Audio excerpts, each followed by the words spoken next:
All right, so today we're going to take a tour through a pretty unique space, the mind of a modern poet. It's a journey into a world that's chaotic, kind of surreal, but absolutely fascinating. We're going to peel back the layers and see how this poet's mind turns the totally mundane into something cosmic and finds the deeply personal in, well, the fantastical. So, yeah, let's just dive right in. And this is our way in. This one line, right here, from a poem called Cycle. It's jarring, right? But it perfectly captures the whole tone of this collection. It takes this everyday annoyance, we've all been there, an automatic payment, and bam, immediately connects it to mortality. Right away, you know you're in a world where nothing is ever just what it seems. So our first stop on this tour is what I'm calling the everyday apocalypse. This is where we get to see the poet take the smallest, most normal frustrations of life and just blow them up into these epic existential battles. It's pretty wild.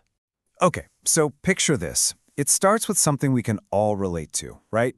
The poet is just trying to do his thing, maybe write a poem in his room, and he's being bugged, literally, by one single tiny gnat. Annoying? For sure, but, manageable. Or so you'd think.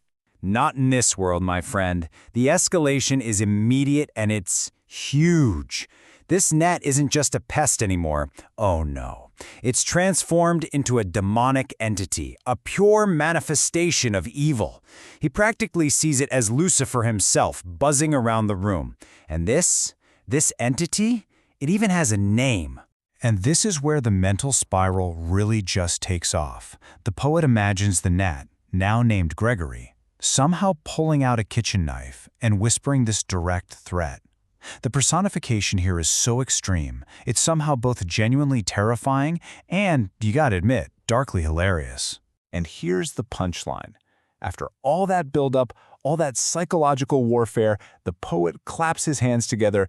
He's sure he's finally won, but he opens them and, nope, the gnat lives.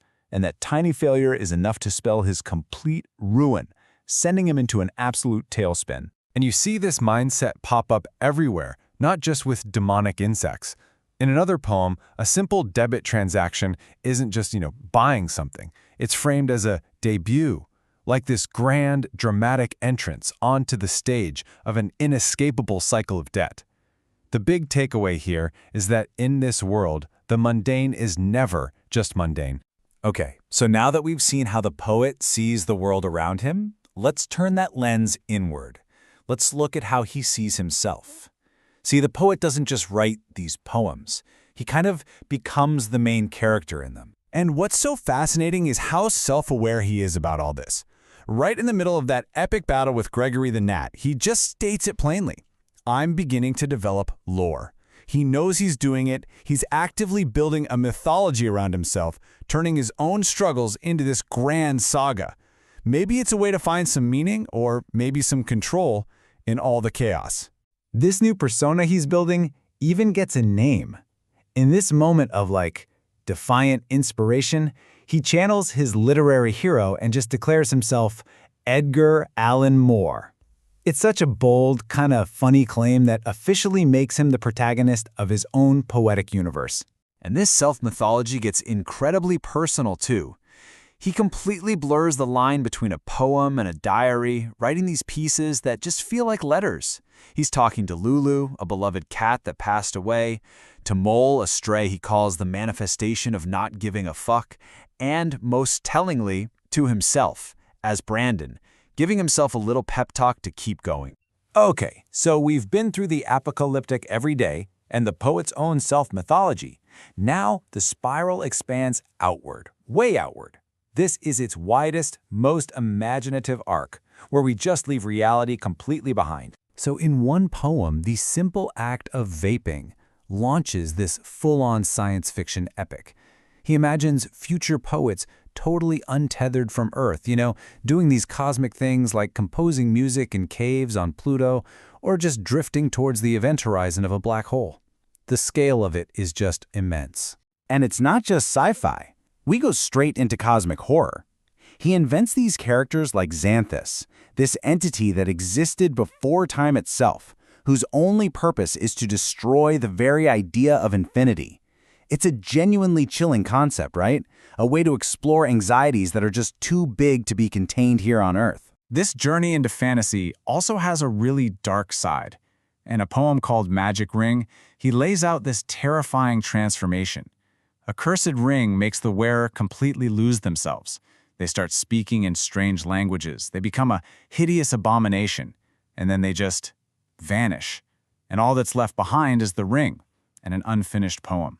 It's this haunting metaphor for art that's born from self-destruction. But after all those incredible cosmic journeys, the spiral starts to tighten again. It pulls us back inward.